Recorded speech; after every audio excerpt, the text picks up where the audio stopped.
Von den Römern gebaut, vom Schicksal geführt, hat die Stadt hier den Puls vom Leben gespürt. Von den Franzosen das Wort, von den Händlern das Geld, doch das kölsche Gefühl ist unsere eigene Welt.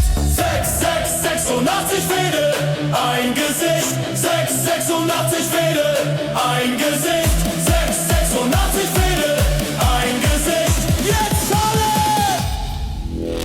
86 Fehde, jedes hat sein Gesicht.